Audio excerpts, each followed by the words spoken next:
الرحیم صلی اللہ علیہ محمد. السلام علیکم ورحمۃ اللہ وبرکاتہ. ریویورز، بہت سارے لوگ ایسے ہیں کہ جو بس دیکھے اور ان کے بچے بھی دیکھے بس بغیر سیکھے وضو کرتے رہتے. وضو کے فرائض کو جو ہے نا وہ نظر انداز کر دیتے ہیں.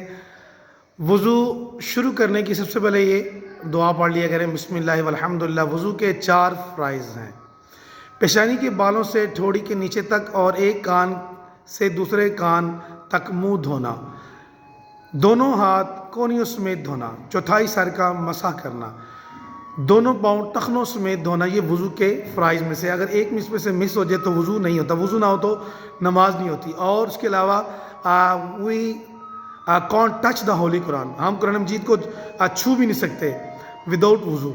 ہاں، موبائل اسکرین کے اوپر ہم اس کو چھونے کی ہمیں اجازت ہے علماء کرام نے، اور بعض علماء کرام اس سے بھی منع فرماتے ہیں.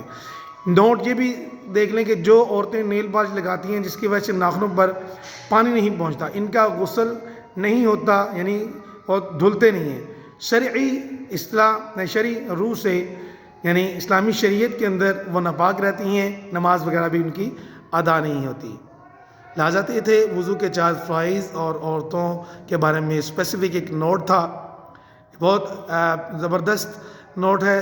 بعض بہنیں یہ سمجھتی ہیں کہ ہمارا وضو ہو گیا جب وہ کہیں شادی وغیرہ کے اوپر جاتی ہیں. اول تو نماز سے کنارہ کشی ہوتی ہے، جو پڑھتی بھی ہو تو وہ اس طرح ہوتا ہے کہ نیل پالش کو اتارنا، جب لگانا ہے تو اس کے لیے ریموور بھی ساتھ ہونا چاہیے، تو ریموو کر کے اس کو اچھی طرح پھر وضو کرنا چاہیے.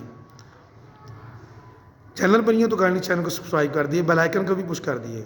ملتے ہیں نیکسٹ ویڈیو میں. اللہ حافظ. السلام علیکم ورحمۃ اللہ وبرکاتہ.